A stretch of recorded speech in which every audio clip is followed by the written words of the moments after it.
Hello.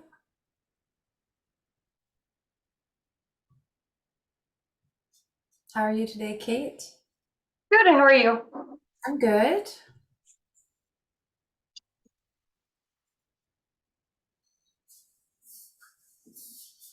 Do you know how many people we're expecting today? I think at least four. Okay. Sorry, I'm just going to adjust my camera here. And not to worry.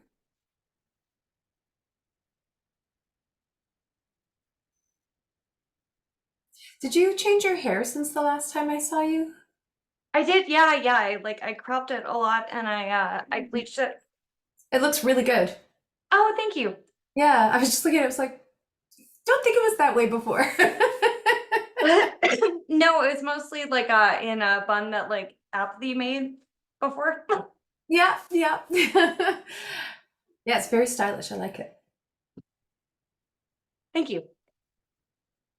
I see we have Heather Dawson with us, although her camera's off.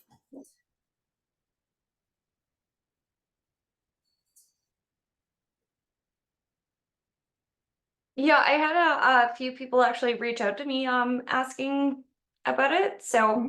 I think at least four people should be in. Okay. Well, sometimes people also want to watch the recording later or whatever, so that's fine. Mhm. It looks like Rich has just joined. And Wendy. Hi, Wendy.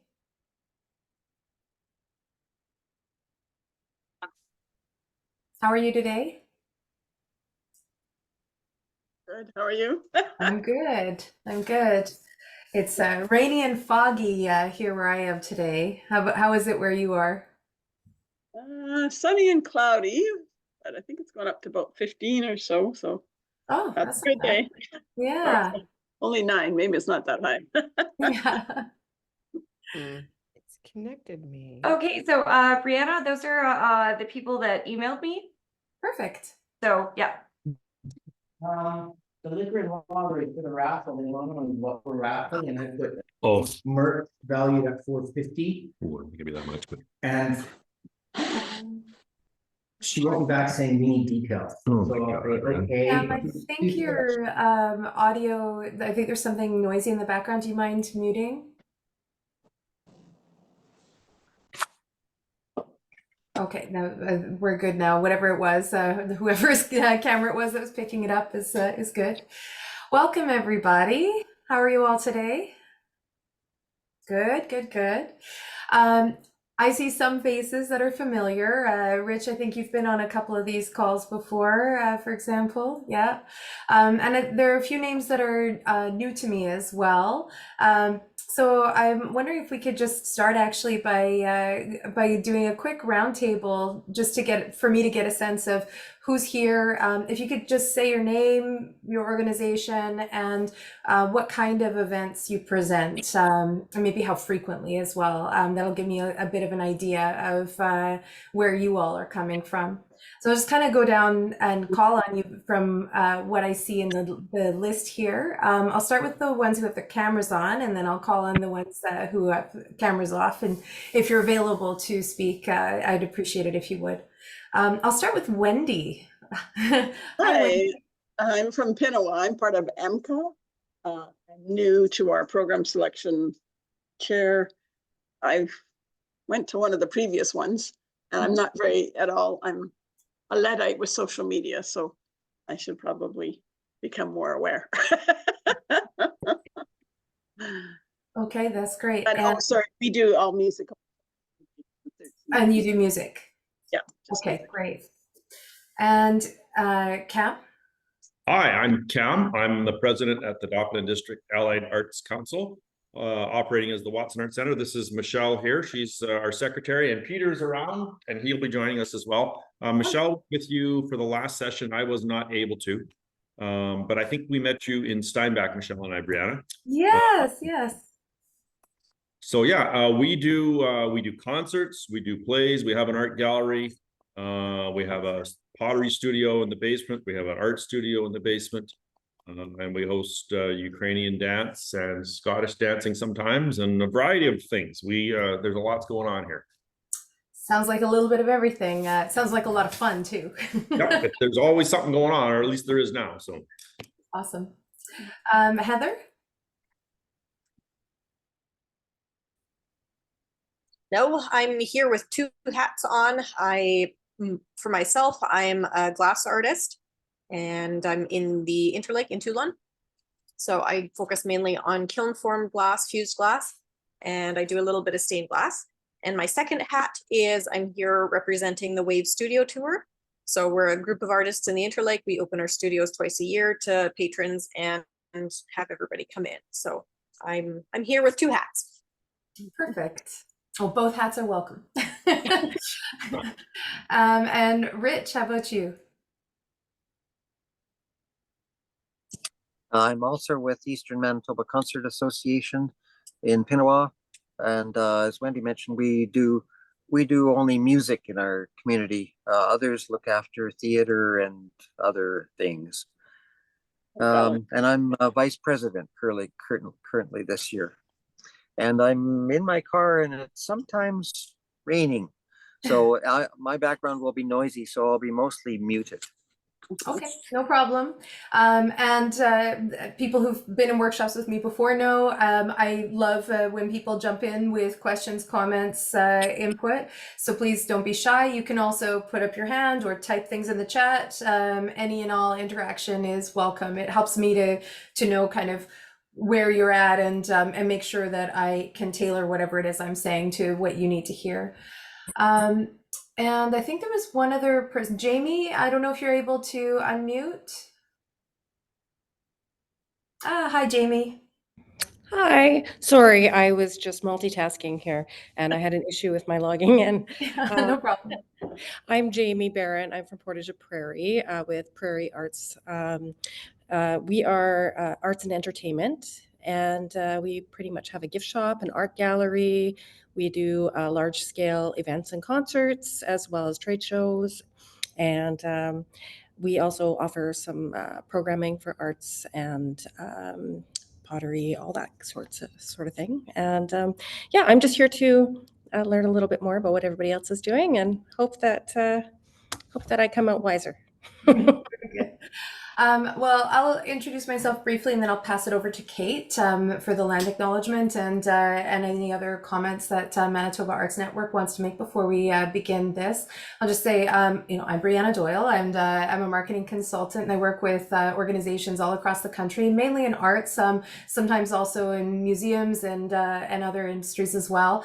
Like many people in the arts, I also wear many hats. I'm a musician myself, and so I have to promote my own stuff that's going on. And I also book music at a local brewery and involved in festivals and events and promote those things as well. So I've been in the shoes of somebody who is an independent person with not very many resources trying to do it all themselves. And, and so I have great sympathy for all of us who are kind of in that boat trying to make things happen with a bit of shoestring and gum. And with that, I'll pass it over to Kate. Hi, I just wanted to thank everyone for joining, and I'm just going to do a quick land acknowledgement. Manitoba Arts Network and our members live and work on Treaty 1, 2, 3, and 5 territories. We acknowledge and appreciate the contributions of the past, present, and future generations of the Anishinaabe, Ojibwe, Cree, Oji-Cree, Dakota, Dene peoples, Métis Nation, and Inuit. We are committed to developing a strong relationship towards increased relationships of the Indigenous people in the arts. Great. And with that, I'll pass it back off to you. Okay, great. Thank you, Kate. I am not with you from Manitoba. I'm with you today from Quebec, from the traditional and unceded territory of the Kanien'kehá:ka, also known as the Mohawk. Where I am, it was a site that was very common for trade and exchange among many different nations as well. And you might know it better as, Hudson, Quebec. My home is actually in Rigaud, which is an even smaller town right next to it. I'm near the Ontario border. So I'm going to flip back and forth. I do have a PowerPoint, which I will send at the end of the session. So you don't need to worry about, screen grabbing or making notes for anything that's written down. It will come your way. There is also a recording of this session, which Kate will send out along with the PowerPoint. And as I said, feel free to jump in whenever you like or add comments in there, and we'll kind of go through. I'll speak a little bit to you like this, and then when I have something to show you on the PowerPoint, I'll toggle over to the PowerPoint just so that it's not the constant PowerPoint slides. So today, what we're going to cover, we're going to talk about some of the best practices to promote events, and I'm going to give you some ways of thinking about event promotion that are not just specific to social media, but just generally, they're applicable no matter what you're using to promote your event. And social media is, of course, a very important and powerful way that you can do that as well. I am also going to talk specifically about social media, and I'm going to spend most of my time talking really about Meta, because in my experience, that's been the most popular, common, and effective social media platform to promote events. If you have questions about other platforms, I'll do my best to answer them. But just so you know, it'll be mainly Facebook and Instagram that where my area of focus is in this presentation. Partly because the ads platform is so powerful, on those channels, and also because they're the most popular and biggest social networks. That's where the majority of your audience is likely to be. And so those are the ones, like if you've got limited time and resources, that's probably where you should put your focus. And at the end of the presentation, I also have some links to some free resources that I've put together in collaboration with Manitoba Arts Network for you to help you as you go to promote your events. So I will toggle over to my PowerPoint right now, actually, because I have this nice little event promo timeline. So we're going to start kind of with the big picture here. Can everybody see my screen? Okay, perfect. So the event is not just about the event. I think one mistake that sometimes can happen when you're promoting an event is to wait until you're right at the I need people to buy tickets part before you start talking about the event, and people need a little more time to warm up to it. So really, the way that I like to think about it is you're moving through different phases of your event campaign. In the beginning, it's really just about sparking curiosity. It's putting it out there, letting people know there's something exciting coming. If you've got an email list, if you've got fans, if you've got people want to hear this, make sure you make a point of reaching them first and giving them a bit of a VIP, be the first to know. Have your ticket link ready, because some people will hear that you've just announced that so-and-so is coming to your community and they're going to be ready right then to buy. But most people will not be ready yet. Right now, what you're doing is you're setting the table and giving them some time to warm up to the idea, to think about it. So really what you're looking for is like your call to action. So you'll see CTA throughout this thing. At that phase, you're saying, for more details, XYZ. And now if all you have is the date and the name of the artist, or maybe even just the date, something cool is happening on this date, maybe your call to action is just, if you want to be among the first to know, put in your email address here, and we're going to email you as soon as we have details, as soon as the ticket link is ready. So you don't have to know everything at that phase. And then, as you're kind of moving forward, as more is known and the shape of your event is a little more clear, you're going to be ready to do the big announcement. So sometimes that comes with a press release, depending on the kind of event it is, and how frequent the events are at your venue. That's also when you're going to, have the poster, and you're going to start creating things like Facebook events. You might start to introduce, whoever the talent is, the musician or the artist or the theater group or the show, and give people a little more information. And your goal at this phase is to drum up excitement. So this is when you might want to have things like early bird specials, or perks for people who buy right away. You might want to have a call to action for the people who are closest to you and your biggest fans to spread the word. Maybe give them an incentive to invite a friend, this kind of thing. You want to start creating a buzz in your community that something really good is coming. As you're getting closer to the timeline of the show, that's when you start needing to actually get people to, decide to pull the trigger and sell tickets. Cam? We have a question here. When should this process start? I think Michelle's asking the question, but I'm thinking it means like how far in advance maybe, or that type of thing. In my opinion, the teasers, you can't start too early. If you have an annual event, putting the first word out there right away afterwards and giving people a way to sign up to get more information when you're ready to give more information is a really smart idea. So I recently joined the board of the Canadian Folk Music Awards, for example. We just had our big event in St. John's, Newfoundland. And at that event, we announced it's going to be in Ottawa next year. The next thing that we really need to do, and I'm new to the board, so we don't have any of these processes in place, but, I'm planning on suggesting to them, we need to, when we send out this event survey saying, how did you like the awards? We need to have something in there saying, do you want to be notified as soon as tickets are on sale? And as soon as we have the date set for the next award, we know where it is. We have no idea who's performing. We have no idea which dates that is, all of that stuff. So there's still a lot of unknowns, but it's not too early to put out the teaser and start talking, Ottawa next year. Because right now is when people are excited about it. Does that answer your question, Cam?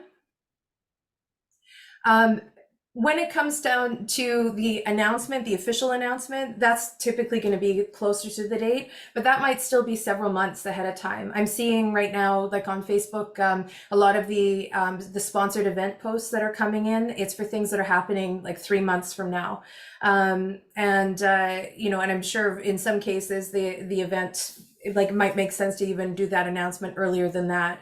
Kind of depends on the scale and scope of your event and also what else is going on. So in my little microbrewery, for example, we have music every Friday and Saturday. So the fact that we have music is not, it doesn't merit a press release. I don't put one out for every band that I book, and I don't do the full, teaser cycle and everything. But what I do is I make sure the information is on my website as soon as I have it booked. And I make sure that the event information is on Facebook, within about a month or two of the band coming in. And that's just because I have so many events happening that it would be overwhelming if I put the full year's calendar on Facebook right at the beginning. So hopefully that's kind of helpful to give a bit of context as well. So, the ticket buying process is where I think a lot of people put their efforts when it comes to marketing events, buy tickets now, buy tickets now, buy tickets now. But, one thing that I hope you take away at the end of this is try and start a little earlier and give people a little bit more, give them some breadcrumbs to follow so that by the time you send out the tickets are on sale, they're ready to buy. The other piece that I find is often missed is the celebration after the event. And while that might not, obviously doesn't help ticket sales for the event itself, as an entity that produces events, whether you're a venue, whether you're a presenter, whether you're an artist, what you want to do is you want to make people feel like who didn't go ahead and book tickets. You want to make them feel like, oh man, I missed out. And you want to reward the people who did come and encourage all those warm, fuzzy feelings to stick around a little longer. Wasn't that great, guys? Oh, it was so good. I loved it. Didn't you love it? And there's lots of ways to do that, and we'll talk about some of them as we go along. So that's kind of the event cycle that I'd like you to keep in your mind. And then, of course, it all begins again with the next event that you put out there into the world.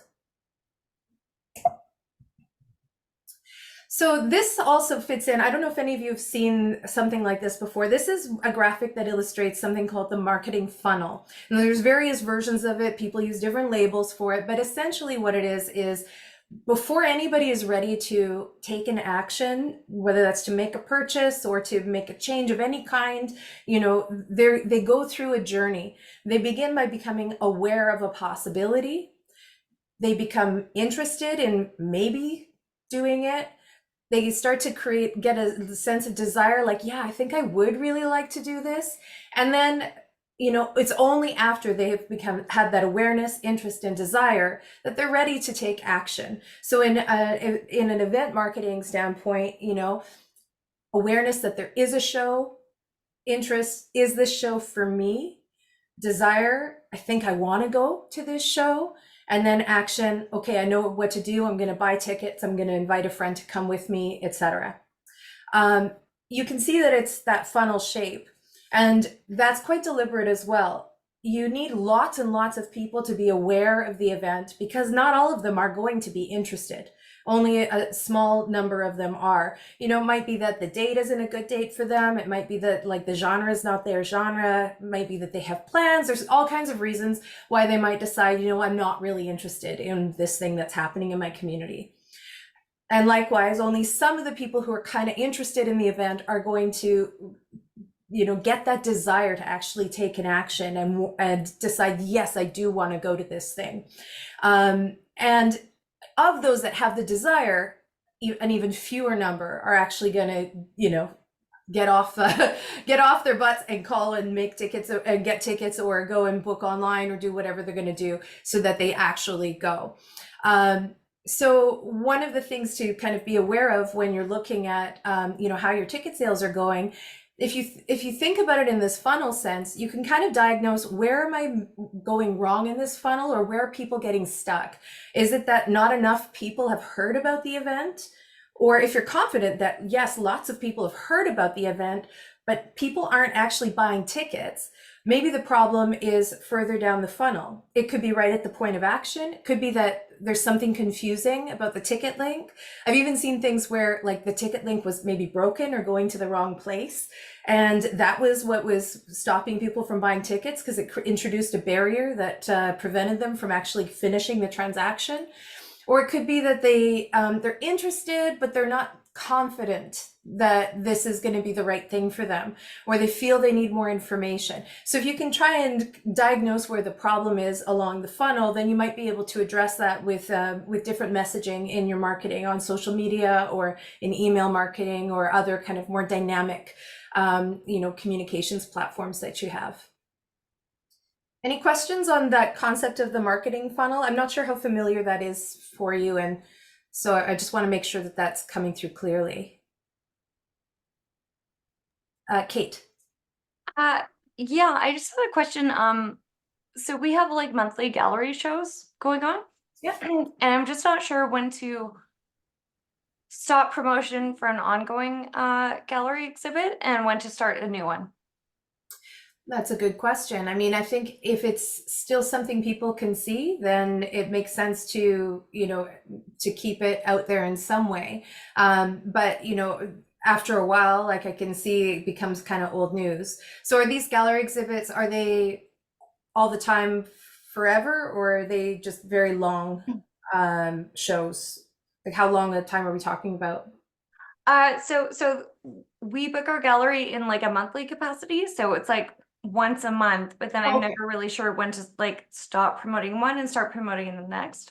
You might have a bit of an overlapping campaign period. So you might have some periods where you have posts coming out like probably in the last week of the month where you're saying, you know, this is your last chance to see this show. And you might also be saying, you know, the next show that's coming is XYZ. You know, when you have more of a gap in between, then you can stay focused just on one message at a time. But that's kind of my first inclination, is to say like in that last week or so, you know, you start giving people a bit of a countdown to let them know that time is running out for one show and something else is coming up. Is that helpful? Yes, thank you. So there's also the rule of 7. I don't know if any of you have heard of this either, but the basic idea is that people need to hear something more than once before they're ready to take action. You know, from the earliest days of advertising, you know, this was kind of the adage that people needed to see or hear something 7 times before it would stick. Today, it actually might take more times than that. And this doesn't just mean that you have posted something 7 times, because of course in social media feeds, just because you post it doesn't mean somebody will see it.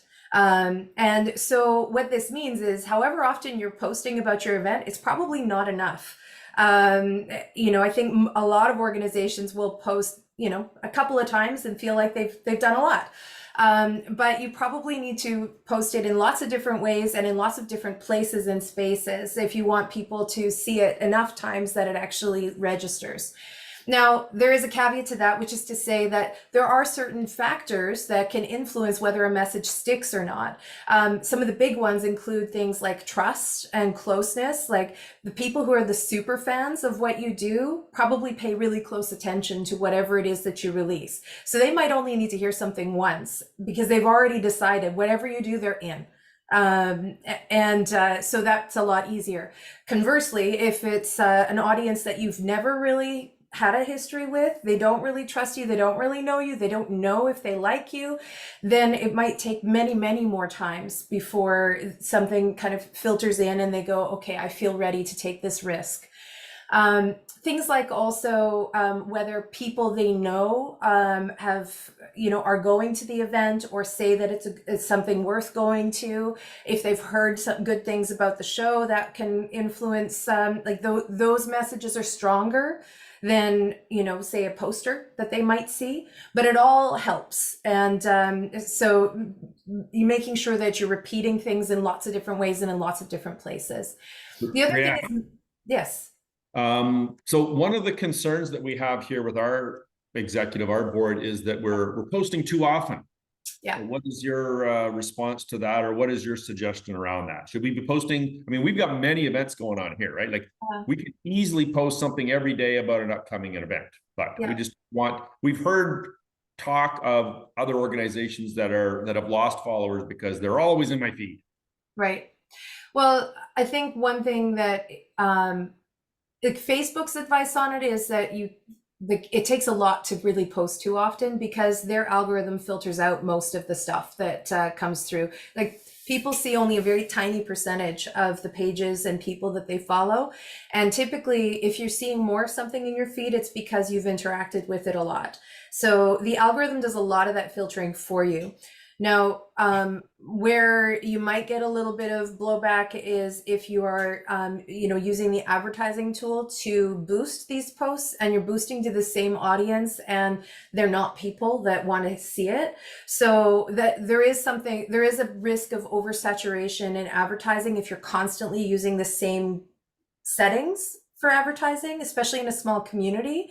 So that's just something to be sensitive to, and maybe be strategic about, how often you boost, under what circumstances, how closely you can tailor the advertising.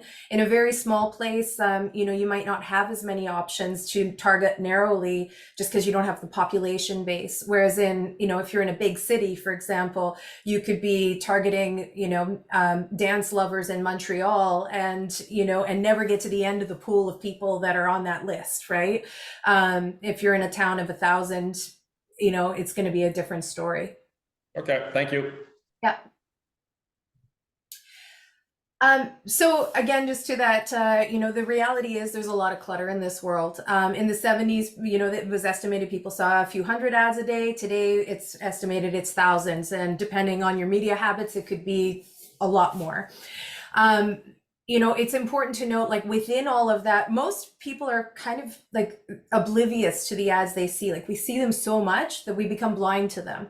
I'm sure we all have had that experience of scrolling through Facebook and you just skip past all kinds of things and you have no memory of what you actually looked over. It doesn't land with you. What does land with people is things that evoke an emotion.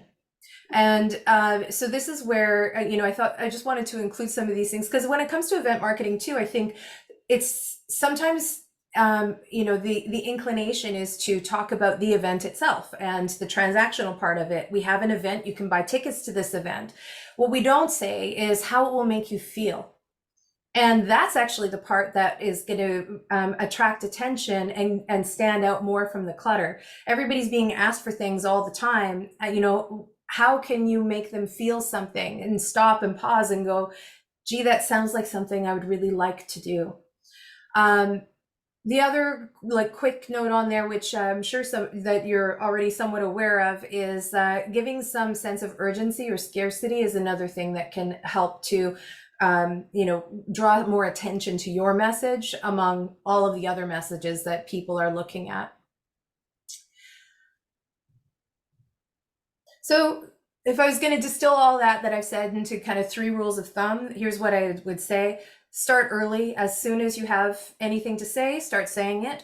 That doesn't mean you start paid advertising, but at the very minimum, create your Facebook event as soon as you have a date and a location and a thing that you're promoting. Put a little note out like, we're so excited, we've just booked so and so, details to come. Get that message out there, get people started to get excited.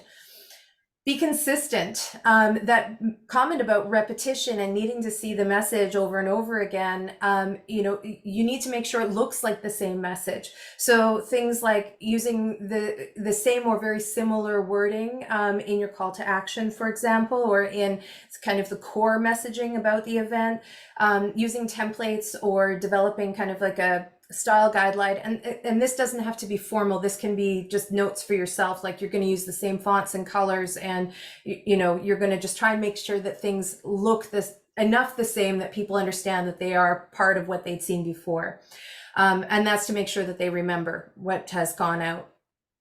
The other thing is you want to create many variations on your ads and on your posts. Often people will put out one message, one ad, one piece of creative, and then see what happens. But we don't always know what's going to resonate with people. I don't know if you've done any tests with this sort of thing or not, but it's happened to me before where I've run. So Facebook gives you an ad options sometimes depending on the ad type you use, where you can put multiple images and multiple different kind of copy lines in there, and it's going to show different variations and then pick the winner. And sometimes I can predict which one is going to be the winner, and sometimes I'm surprised. There was one case in particular where I had I think 4 different photos that I was testing with an ad, and 3 of them were quite polished, professional, beautiful photographs, and one of them was kind of a somewhat blurry camera phone photo, but it had good energy, and it was the blurry photo that ended up being the one that that was the best performing in the ad set. And if it had been up to me at the beginning, I wouldn't have picked that if I could only had one choice. So take advantage. And if you've started early, you have time to test different things. Put more money and more effort behind whatever is working, whether that's boosting a top performing post, not your least performing post, or creating multiple ads and then adding more money to whatever one is winning, that sort of thing. I liked this way of thinking about it. I came across this actually today. It was the first time that I'd seen it, and I threw it into this presentation at the last second. But it's this idea called the persuasion slide. So the idea is that, at the very beginning, you're trying to nudge somebody to get attention and give them a little bit of momentum to go down the slide. The customer's internal motivation is like a gravitational force. The stronger that they already want to do whatever it is that you're trying to nudge them to do, the faster they're going to go down that slide.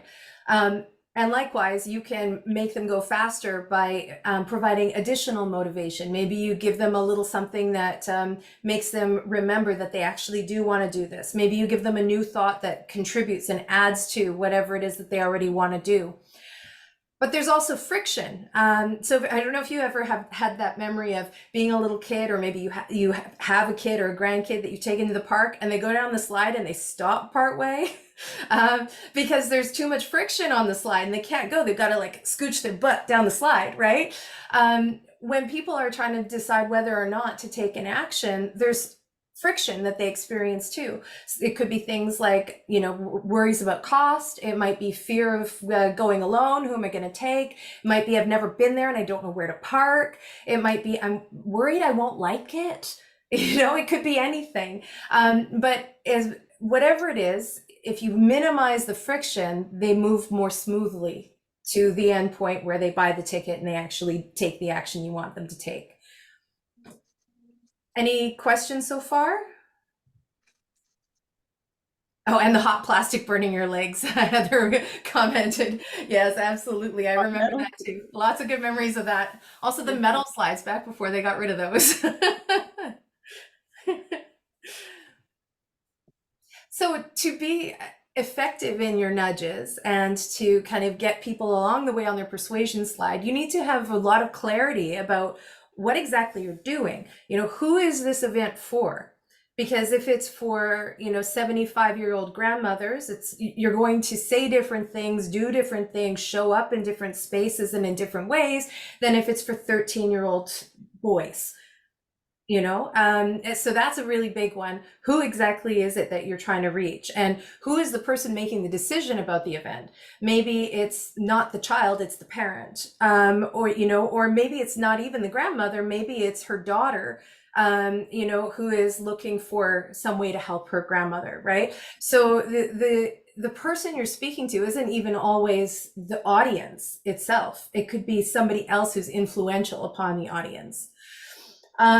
And thinking about what their motivation is, like, why do they want to come to this event? Are they looking, it's not always as straightforward as, let's say you're having a classical guitar concert.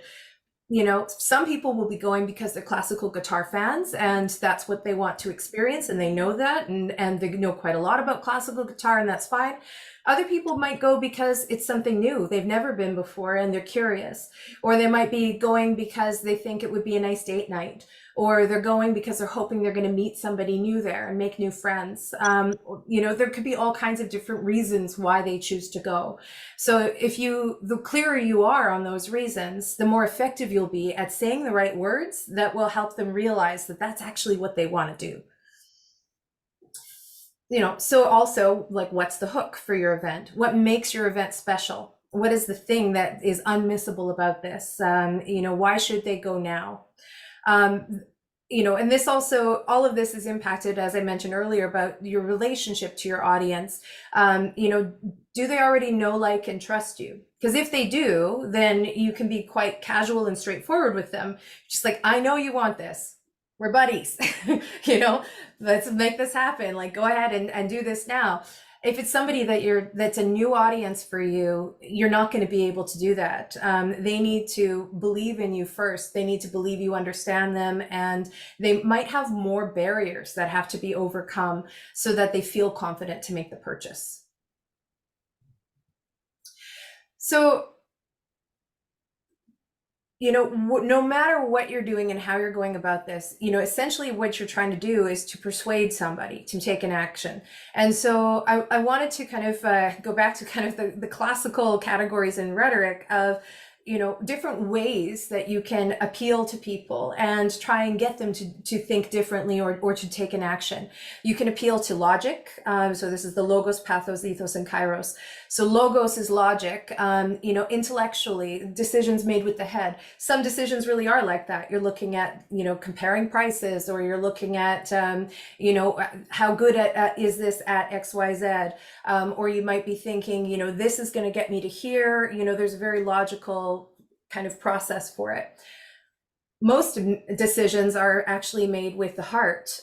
You can't exactly explain why it's so important to go to this classical guitar concert, but it is. You just know you want to. It matters to you for some reason. And that can be a very, very powerful trigger. Ethics is another. Sometimes people choose to take an action because it speaks to some higher philosophy or some bigger picture that they want to be a part of. So, an example in that might be an event that is designed for intercultural understanding. Maybe some of the people who are coming to that event are coming because they want to be a part of that and they feel it's important to show up at that kind of an event. So that's another way you can appeal to them. And then the fourth one is timeliness. So for example, a holiday panto event, it's at Christmas time, it's part of a tradition, and it becomes a part of the things you do at Christmas. And if you try and promote a holiday panto event in the wrong season, it's not going to have the same pull. And there's all kinds of examples for that. So when you're thinking about promoting your event, one of the things you can do is think, well, what can I say or do that would appeal to the head, to the heart, to a bigger picture, and why now? What is the reason why somebody should take an action in this moment? And the more that you can clarify that, the clearer it'll be what you need to say in your social posts, and perhaps what kinds of content you might want to create or what kinds of ads you might want to build to promote your event. There are also two kinds of emotive responses that I thought it was important to mention this too. You know, there's the kind that is about relating to another person. It's an empathic response. It's basically you saying, I see you. I know what you really want. I know what you value, and what you value is important to me too. Let's go on this journey together. So you often see that kind of a message in things like certain things to do with, say, the folk music community, where that's a big part of it is like being a part of a folk family. That was something that I heard a lot at the Folk Music Awards when I was there. Like that was the reason why people showed up, was because they wanted to feel part of community. You know, on the other hand, you might also have people that are looking more for an entertaining kind of thing. And there's lots of examples of ads like that too. And promotions where it's all about, you know, it's something that's funny. It looks like it's going to be a good time. It looks like it's something new and notable, all of that. So either pathway can work. My opinion is, you know, you can't go wrong with the relatable side. You know, to be able to do it well, you have to really understand your audience. But when you get that right, people really feel it, and it can be such a powerful feeling. So that's my like big picture ways of thinking about promotion, and specifically event promotion. And we're going to drill down now into some very specific tactical pieces that you can take away. Before I move into this next phase, I just want to give a moment. Did anybody have any questions, comments, you know, anything not clear in what I just ran through? Okay, I'm getting a thumbs up from Kate, so I'm going to move on. I'm going to start off right with things that, like, mistakes people make. So there were three that kind of came to mind right away that are really common and really easy to make. And so I'll just put them up there at the beginning. I mean, the first is a weak campaign. So, you know, relying on one single tactic and not doing enough stuff. Basically, you know, if all you've done is put out, say, 3 Facebook posts about your event, and you haven't boosted them or anything, you're only relying on organic reach, and you're expecting to fill a theater with that, you know, that's a pretty tall order. You know, you probably need to push harder. You need to diversify your tactics to get the message out to more people, and do more to help them kind of fly down that slide. And so that can be, you know, that your message is in the wrong places, or it can be that there's just not enough repetition or exposure, or you need to vary your messaging, all of those things. Either way, it's a problem with the campaign itself. Second one is poor usability. Sometimes your campaign is awesome. You're reaching tons of people, but they get to the checkout page and something confuses them. They don't know where to click, or, you know, there's something about it that stalls them. Maybe it's that your checkout page is not mobile friendly, and up until then they've been with you on their phone. And so you lose them at the last second. Or if sometimes it's just that, you know, the steps involved just feel too complicated. So as much as you can to try to simplify those things, make it really easy to, like, you know, almost impulsively go, yeah, I want this, click the buy button and it's done. You know, then you won't lose as many people at that last stage. And then the third one is mushy messaging. So this is when your creative doesn't resonate with your audience. It might look really pretty, but maybe it's not clear exactly what it is that you're offering. Maybe you're not giving enough information, or maybe you're saying the wrong things.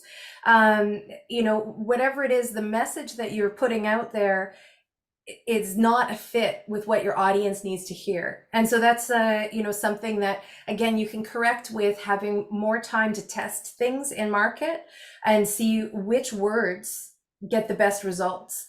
If you put out 10 variations on an ad and, you know, 3 of them get results, then you can double down on those 3. And you can even test more variations if you have the time, to see if there's something you can come up with that works even better than that.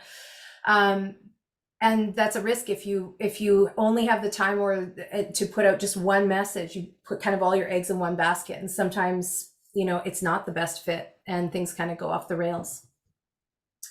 Yeah. Maybe you're gonna answer right now. I have a question about events. This is more detail oriented, this question. So, for example, we just booked a band a couple of weeks ago. I created the event yesterday. One of the people on our page said, can you make this shareable? And for some reason, the event itself wasn't shareable. And so I had to share the event from our Watson page, share the event to our page. So like, how can we, should we be posting all, like it's a Green Day tribute band, okay? So should I be posting everything about that event in the event itself, or should I be doubling up, or should I not be posting anything in the event, only on our main page? Does that make sense? Yeah, it does make sense. You know, so if you're doing a lot of events, and if the Facebook event itself has a lot of people following it, it makes sense to post within the event because people who are following the event see notifications. If the event doesn't have that many followers and you're still trying to build up buzz for it, then you might want to either double up or post more on the main page with a goal of trying to get people to, you know, to indicate that they are interested in the event. The other thing that you can do is you can boost the event itself to try to get more people to mark themselves as interested or going, and then it makes it easier to communicate directly with those people. And I'll talk a little bit more about that a little further in the presentation as well. Okay, thanks. Yeah, Cam, you had asked also before about you know, how frequently to post and stuff. This slide might be familiar to anybody who was in, I think it was the last presentation, but I thought it was worth bringing back for this one as well. This was advice, you know, from Facebook about how to post engaging content on its platform, you know, so on Facebook itself. And so their advice was to post frequently and not really worry about overposting, because the algorithm does the work for you to try to filter it out. I do think there is it probably is possible to overpost, but you really would have to try very hard. And if you're only posting once a day, that's probably not overposting, because not everybody's going to see that. The second thing that they said is to be timely. So again, with that, you know, you don't necessarily have to know everything to put something out there. You know, share what you do know when you know it, so that it comes through fresh and exciting. Again, there's, you know, use your judgment for that. Sometimes there's a good reason why you might hold off on announcing something. And if that's the right call, that's the right call. But if you're waiting to say anything at all until you have all of the details in place, you might be waiting too long and miss the opportunity to get more organic buzz happening about the event. In general, making sure that the posts you share on social media are scannable and discoverable, you know, so you want them to be really easy to read.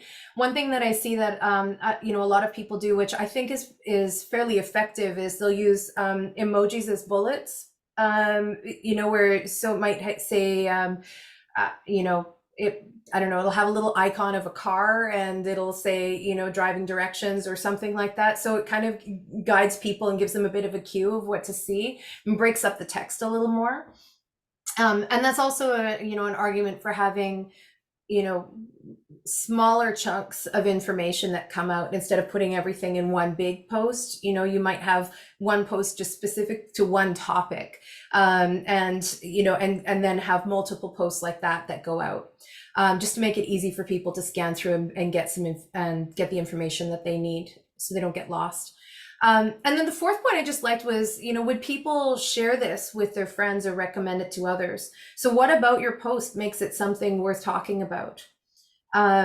You know, so again, that speaks to, it should evoke some kind of emotion, or it should be something interesting, new, novel.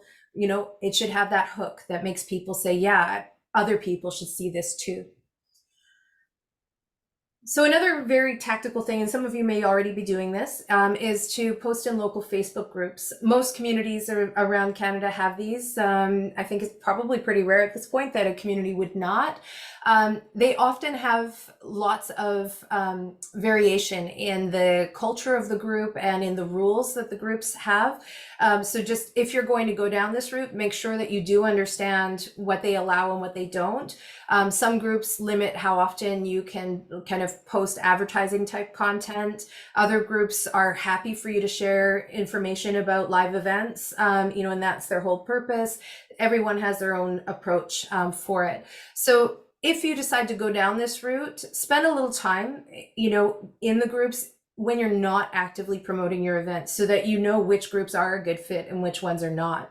Because really what you're looking for is to find your people, the people who want to be at your event anyway, and who will be excited to see whatever it is you're sharing.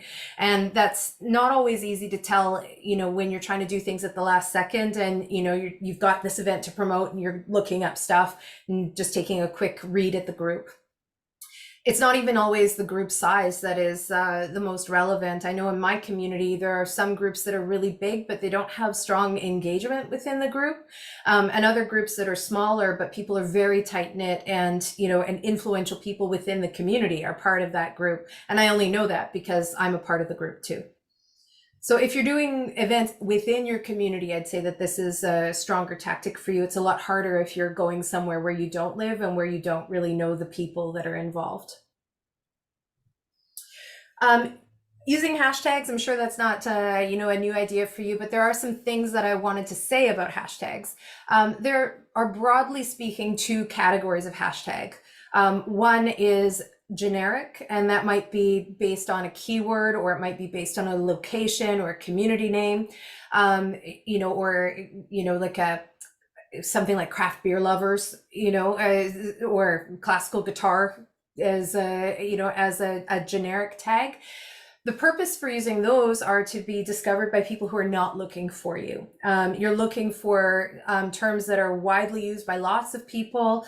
Within your community, you're looking for, whatever local hashtags are most common in use.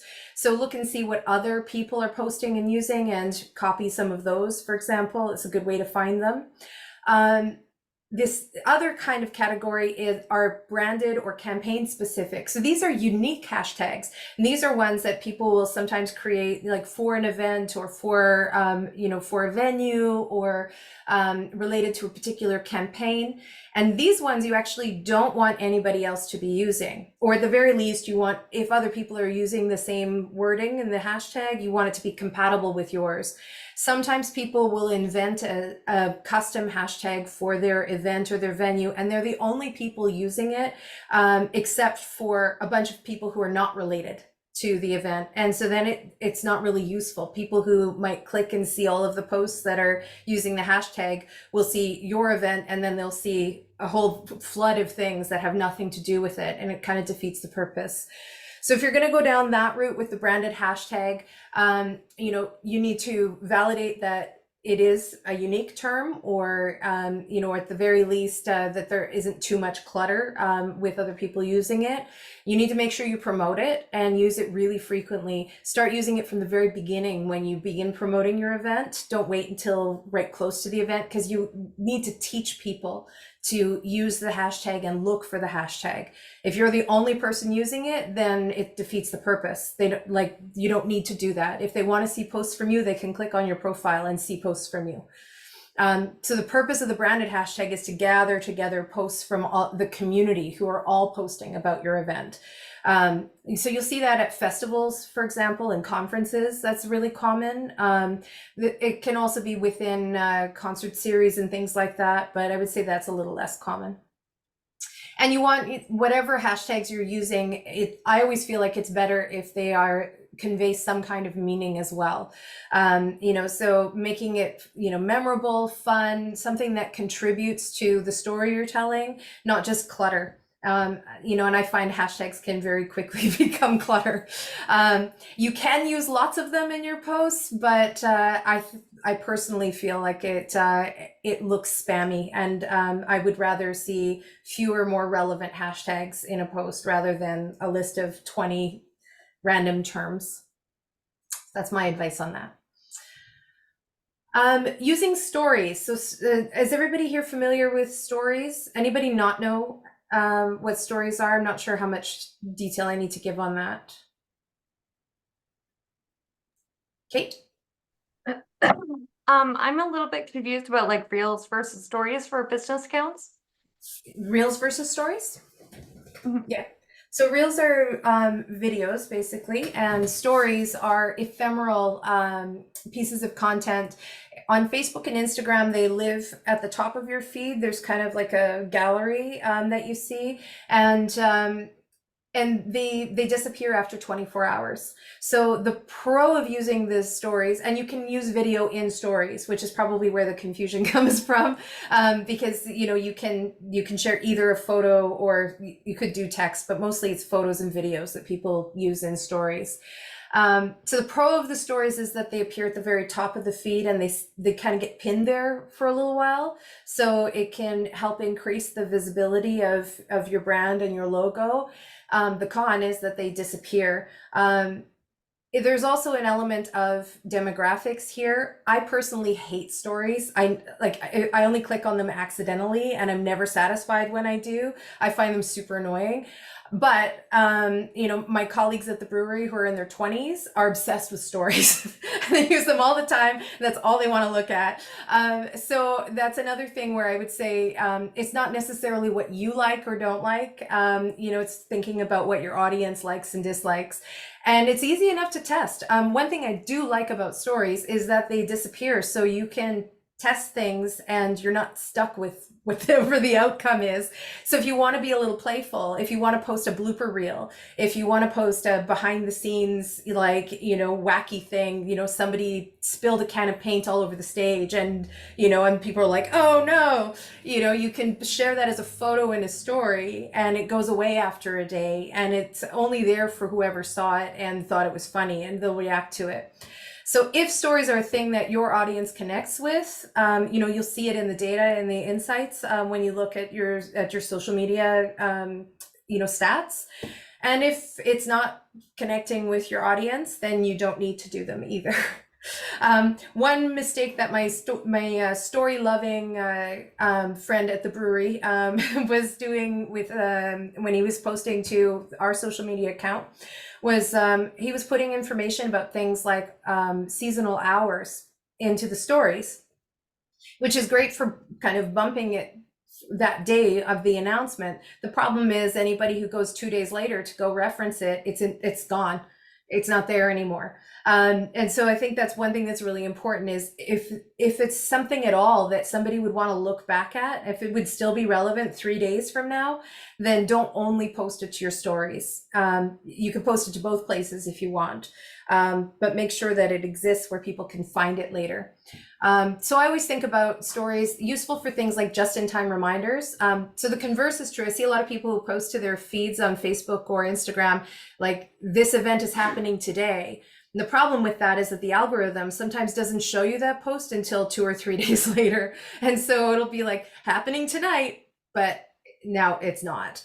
So that's a bit of a mismatch as well. In that case of like a happening tonight, you might be better off putting that into a story so that it is there just for the time period and then goes away afterwards. It also has some cool features that are kind of fun for promoting events. Like there's a little countdown clock that you can do, and there's an option to do polls and things like that. So if your audience that you're reaching is the kind of audience that likes engaging with stories, those are some fun things that you can play with to try and keep them engaged with your page and all of that. Some people also use them for things like sponsor shout outs. It gives you another way to thank your sponsors without cluttering up your feed with a lot of that stuff. So it's something else you can consider. The other thing about stories that is worth mentioning is you can pin them to your Instagram highlights. So that keeps them from disappearing if you do that. And you can group them and give them a name for a topic and all of that. So there is something you can do creatively with that if you want to.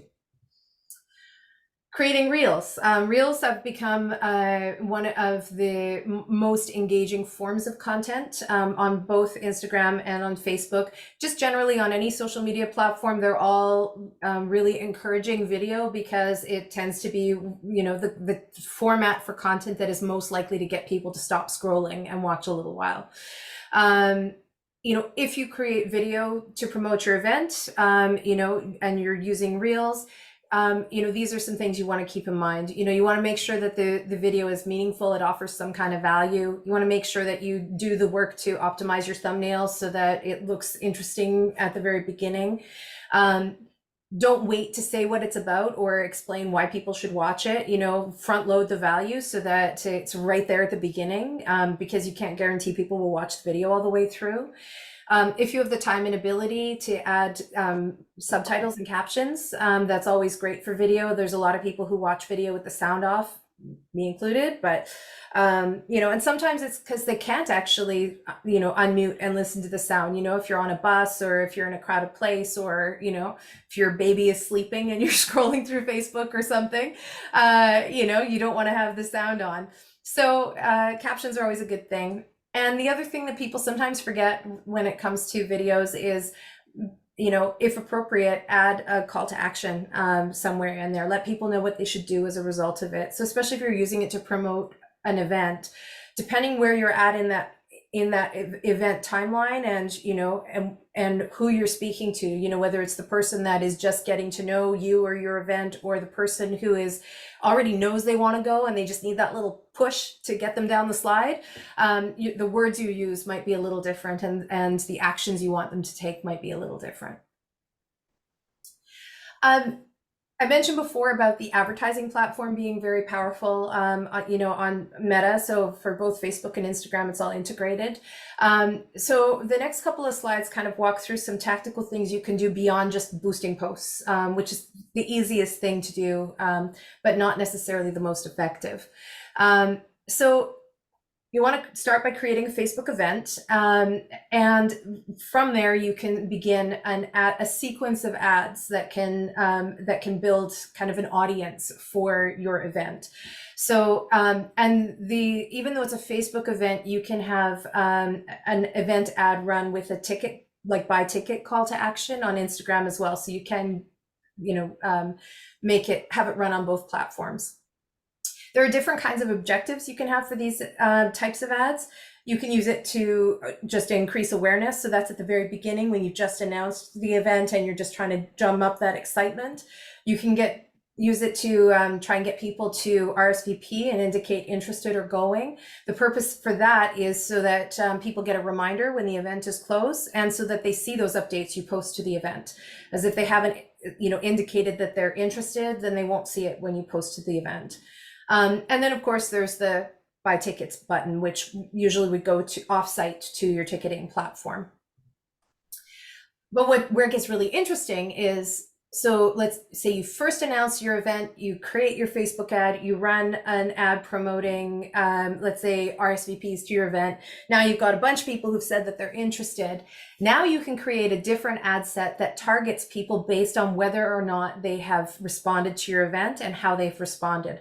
So you can target people based on like only the people who've said that they're interested in going to your event, or people who have visited the event page but didn't select that they were interested or going.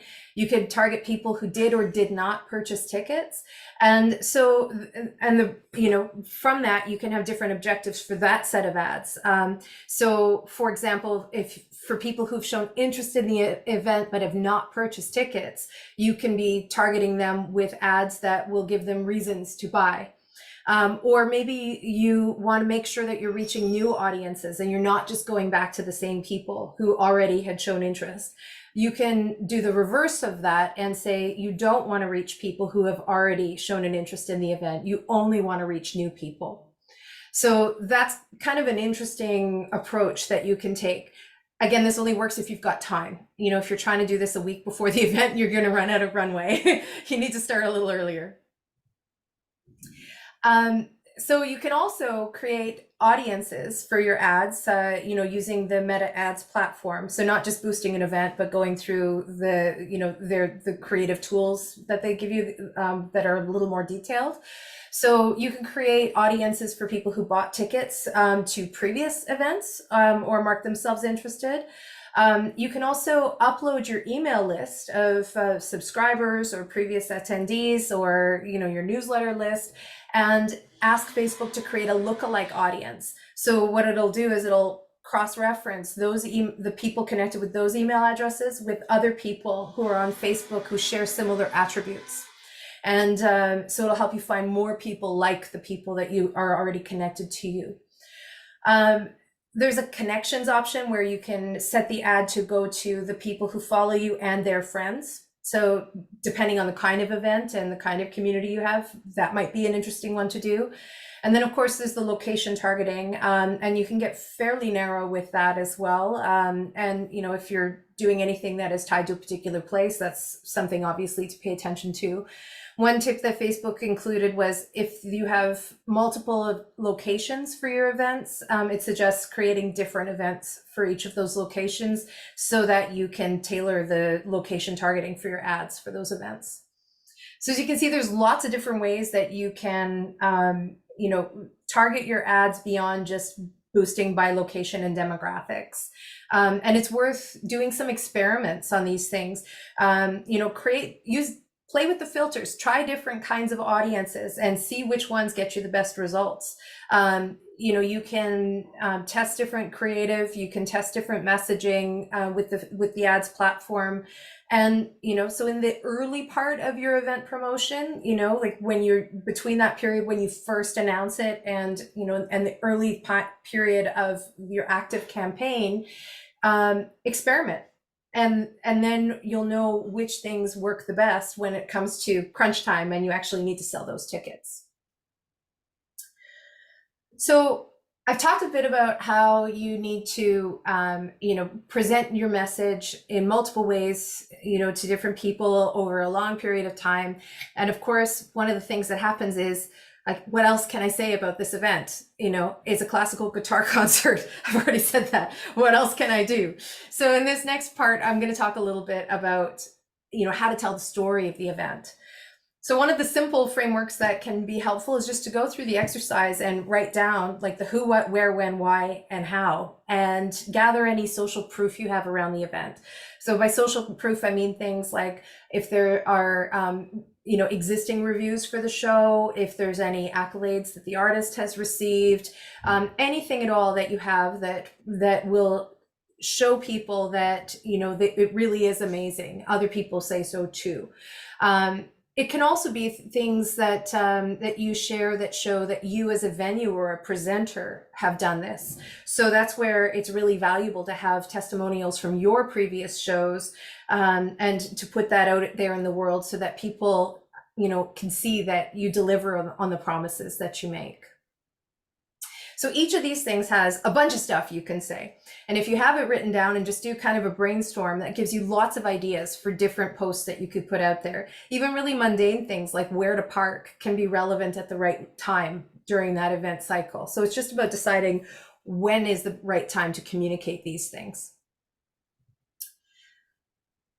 I'm going to show a couple of examples of things that came through just on my phone recently. I screenshotted them. You know, I'm in Quebec, so some of them are in French, but I think it still gives a good kind of example of some of the options. They're all sponsored posts, by the way. None of these came through as organic events in my feed. It was all sponsored.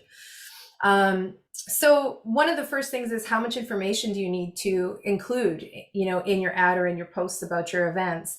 If the artist is really, really well known, you know, to the audience you're trying to reach, maybe you don't need to say very much. Like I knew instantly what, like, music of the night, the concert experience, I knew exactly what that was because I went to Phantom of the Opera, you know, and I loved the music and I had the piano book and all of these things. Like instantly I knew that. My kids probably wouldn't know that. And somebody else who hadn't experienced Phantom of the Opera might have no idea what music of the night, the concert experience might be. So so that's a judgment call, you know, depending who you're trying to reach and how well known the property is. Maybe you need to say more or less. I found this other one kind of an interesting one, you know, with Martha and Rufus Wainwright, who I know fairly well, but I'm not sure everyone does. I have no idea who Marie-Pierre Arthur is. Ariane Moffat, I know a little bit. Jordan Officer, no idea. So they're putting the artists at the top and they're assuming I know who all of them are. And I don't. Maybe I know one of them, like maybe the prospect of seeing Martha and Rufus is enough to make me go, yeah, I'd like to go to this event, but maybe not. I personally felt like, you know, the let's listen to them, like they didn't give me enough to make me go like, yeah, this is an event I want to go see. I really wasn't sure exactly what that experience would be. but maybe they're only looking for the fans of those artists. So, we'll see. Depending if you're looking just to attract the people who are already in the core audience of, the artist or the property that you're presenting, that's where something like the music of the night thing works very well. You're going to attract only people who know what that is. But if you're looking to bring in new audiences, you might have to do a little more to explain to them what it is that the show is about. Spotlighting the artist, sometimes the artist is the hook. Julian Taylor's had a lot of buzz around him in this particular one for the St. Lawrence acoustic stage performances. They put the copy all around him and how he's got this long career. Personally, I felt that, the line towards the end that Julian has established himself as one of Canada's greatest troubadours, for me, I would have put that at the top. And then explain why that is. You really want to put whatever the strongest phrase is first, so that it doesn't risk getting buried. But for me, because I know Julian Taylor, just Julian Taylor live is enough to get me interested in the event. This other one here from the Haliburton County Folk Society, this was a video post they put. It was a reel, and the artist is Christina Hutt, who actually I know personally, and she had apparently this great moment when she opened for Tara Lightfoot, and in her community, it was memorable enough that when the County Folk Society brought her back for her own show, they put that story right in there.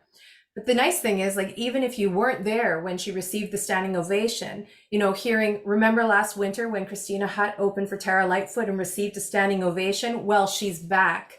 That might be enough just to make you curious and go, well, who is this person that she got a standing ovation as an opening act? That's neat. Maybe I want to see more about her. And you combine that with the video that she posted where she speaks to the camera and talks about how excited she is to return and a little bit about the show and what you can expect. So I thought that did a really nice job of priming the audience to know, what it is about and why they should be interested. And I thought both of those, illustrated kind of what made those events special or those artists special. These ones take a different tactic. It's actually not at all about the artists. It's about the experience that they're promising. So we've got Jay Peak Resort, who's promising live music never stops on the mountain, always live, often free. It's all winter long, come ski and enjoy après ski with music, right? So that's an experience promise. I have no idea who is playing, and it doesn't matter. If I like the idea of music plus, skiing, maybe I'm in for Jay Peak. This other one with the Rue de Notre-Dame à la Chine, they're doing a New Orleans style street festival. And they do have the names of the artists there, but, they're obviously not expecting that the artists and you're going to come for the artists. You're going to come because you think a New Orleans style street festival sounds like a really good time. And so they've put that message forward. And you can see here they've done that trick that I mentioned before with the emojis as bullet points to give you a bit of a shortcut to to be able to catch the meaning even if you're scrolling. And these ones I included because I thought they did a good job of painting a picture of how you'd feel at the event. So Tom's Pantry is a tiny little place in Alexandria. And the copy that they have there is, April's a great month for live music indoors. Join us after a weekend outside to relax, have lunch, have a drink, enjoy intimate concerts at Tom's Pantry on Sundays starting at noon. We're featuring local talents and it's cozy and fun. So if that sounds like a good time, cozy and fun with local talents in a bakery, you're in for Tom's Pantry. And the names of the artists are there, but it's not really about them either. It's about cozy fun times and supporting your local music scene. Likewise, in this Liberty Laughs comedy, they're not selling the comedian as a star necessarily. They're saying, hey, Cornwall, let's laugh. I got included in their radius. And I'm a little far from Cornwall. It's, I think, about an hour and a half drive. So, I might have put that a little differently or changed the targeting, but the idea of let's laugh together. And then they explain a little bit about the direction of his show and, either you're into that kind of comedy or you're not. But it gives you enough to understand what type of a comedy show it is, and maybe make you curious to know more. So those are some examples that I had just kind of quickly on my phone that I wanted to talk through to show you like how it looks and, you know, some ways to think about how you might communicate the details of your events. Another tool, and this is also familiar for those who have been to previous presentations. So another tool you can use for brainstorming is to do this empathy mapping exercise. So thinking about the audience you're trying to reach and the specific show that you're putting on, what does your target audience say, think, feel, and do about it? And just write down whatever comes to mind. And for each of those statements, you can probably create some kind of social post that would go along with that. So if you know that they're thinking maybe these tickets are a little expensive, maybe you create something that shows the value you get for the ticket. You know, I hope it's not too crowded. If you know that that's what your audience is thinking, maybe it's an older audience and you know that they're still a little worried about close spaces since COVID, you know, maybe you have something else that you can say to communicate that, like, you know, that it's safe. You know, or maybe that how comfortable it is, or that it's worth coming out, something that'll give it a bit of a counterpoint to overcome that objection.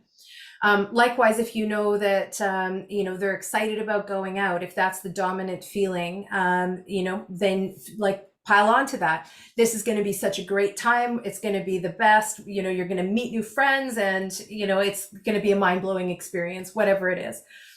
The specifics of what you say is going to depend on who it is and what the event is, but it's just a nice framework to be able to kind of get inside your target audience's head and write and create content that speaks to what they really think and feel. And you can go back also to those 4 appeals I mentioned to earlier and use those as points for brainstorming. You know, what are some practical reasons why a person might want to go to this event? What are some intangible benefits a person might feel if they come to this event? Is there a higher purpose that might be served by being connected to this event, or that somebody might feel like, you know, it's meaningful if they come to this event?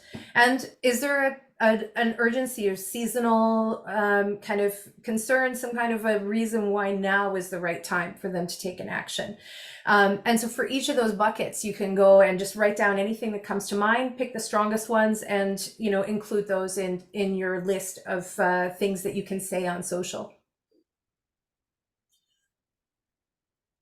And then, so you've got all these ideas. The other thing you can do is consider, like, each idea could be shared in more than one way.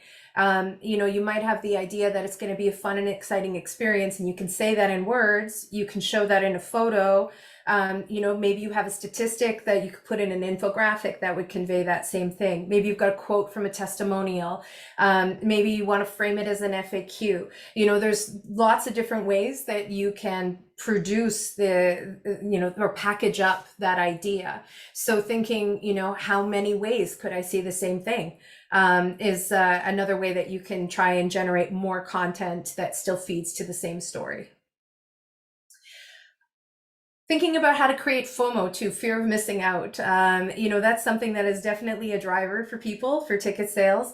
And there are some very tactical things you can do for that.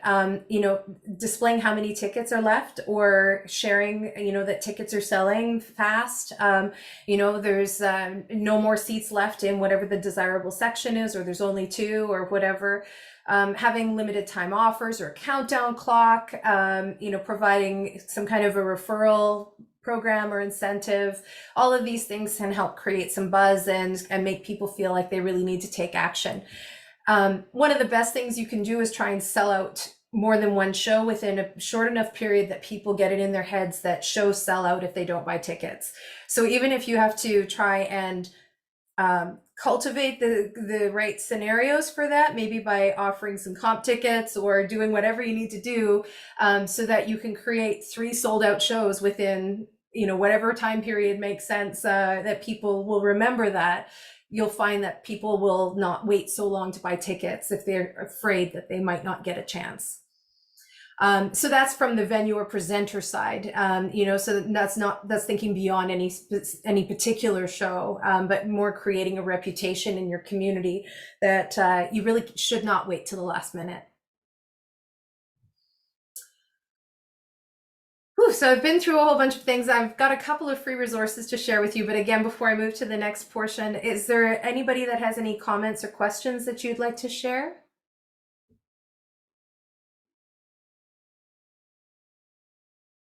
Okay. So the first thing that I have for you is a social media marketing checklist. It's basically just a reference to make sure that you've gathered all of the assets that you need to be able to promote your event. So, just making sure that you've got, your video clips, your photos, that you have a list of some text posts ready to go. You've got the links or the files for the EPKs for your artists, all of these things, just so that it's there. It's on hand and it's ready.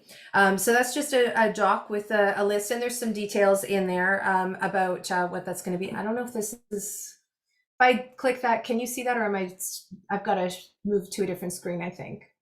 Can't You guys see can it. see that, right? Okay, so I'm going to have to change the way that I'm sharing my screen here. Hold on. Can you drop that link into chat too? Yes, I can. Yeah. Okay, I think if I do desktop one, there we go. So can you see that now? Yeah, so you can see it's just a doc that has some suggestions and some very specific things in there. And that's especially handy if you don't do events super frequently, or if you're maybe newer in the role, or you just want to make sure that you're covering off, you've got everything that you need when you book the artist, so that when it comes time for promotion, it's all there and handy. For my shows at the brewery, I have an online form that I make all of the artists fill out, and it includes like how they want me to describe their music. It includes the headshot, all of that stuff. And it goes into my CRM so that it's always there, because for me, like I'm booked almost a year in advance. And when I actually go to create the promo, it might be a little while after booking. And I've had too many times where I had to chase down, like, I can't remember what it is. I can't get the photograph. I don't have a description, all of this stuff. It's too much time to waste. So I just find it's really helpful if you've got, kind of your formula, whatever it is, to make sure you get those assets from the artist right at the beginning. And the second resource that I have for you is a swipe file for event promotion. So this, I'll show you this as well. It's basically just some ideas to try to systematize, like, how you can talk about different things related to an event. So the first page is a README that has instructions on how to use it. And this is what it looks like here. So what I've done here is I've got some ideas about when to post. So the very top of it is like on show day for like last minute promo boosts. Notes in here, watch for photo or video opportunities for behind the scenes contents, create these marketing assets. So on show day, take a photo from backstage as an example. There's not really anything that makes sense to add to your website on that day because it's right as the event is happening. But you might have a plan to include an email newsletter that goes out, to attendees with reminders about something for the show. If, for example, if your parking is difficult and it might be useful for them, or maybe a reminder that the show is coming up and that they can or cannot do certain things, right? Some suggestions on things you can share on Facebook, Instagram, other ideas. So down in here, for each of these ones, there's also a section for creating, that fear of missing out and social proof, and some ideas in here, different promo ideas that you can use for ticket incentives, how to introduce the artist and talk about different things to do with the artist and how that might vary by the marketing channel, how you can talk about the show or things you can say about the venue, things that are timely or seasonal updates, why go to the show, some how-to stuff, practical information for people who are planning to attend, and some notes about after the event. I've filled this with, placeholder ideas, but the idea with this template is that you can make a copy of this tab and edit this information so that you have notes for yourself about what you want to do. You don't have to do all of this. It's meant to be a brainstorming tool. So you can leave sections blank, or you can put more into certain things and then other things. It's just a way, like if you're going, what am I going to say? you can go through and just systematically go, well, you know, what could I do to say about the venue, and how would I say that? How would I talk about these ideas on Instagram versus Facebook versus my email newsletter? You know, how similar is it? How different is it? So that's what that tool is all about. Yeah, so that it can help you kind of organize your thoughts and create a plan. That way you're not, you know, scrambling at the last second trying to figure out what to say or do. And that's the end of what I have prepared for you guys today. Any comments, thoughts, questions?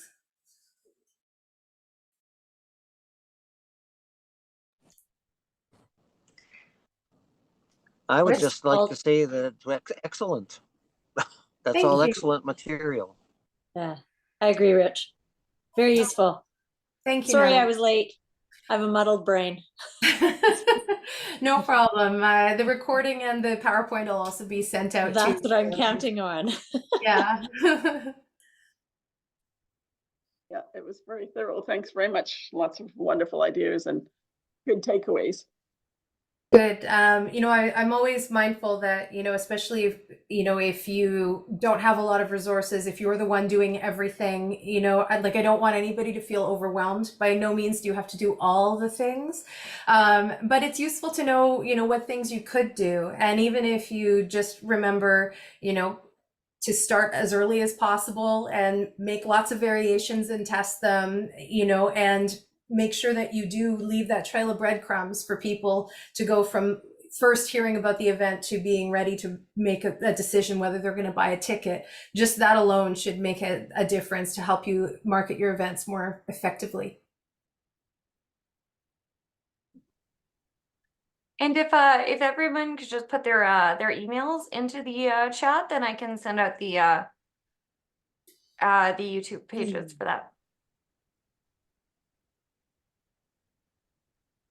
Thank you so much, Brianne. That was great. Thank you. Thank you. It's always a pleasure to come and you know, speak to your group, and you know, you guys are all such nice people doing good things. So yeah, it's nice. Thanks, Brianna. You're welcome. Thanks. Bye now. Brianne, can you drop those links in the chat? Oh yeah, sorry, I said I would, didn't I? Hold on, let me grab them. So sending to everybody. So this is the swipe file, and this one is the checklist.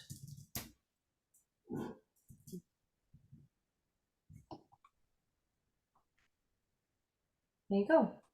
I believe also, you know, Manitoba Arts Network has a collection of resources in a shared Google Drive, I believe, and these exist there along with tons of other great things that you know, that I'm sure you'd find useful.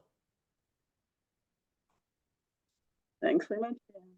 Yeah. Yeah, thanks for that, Heather. We actually we invite people with their emails as members, so I'll be sending those links out. Perfect. Okay, great. Thanks, Brianna. Yeah, you're welcome. It was a pleasure. Bye. Bye.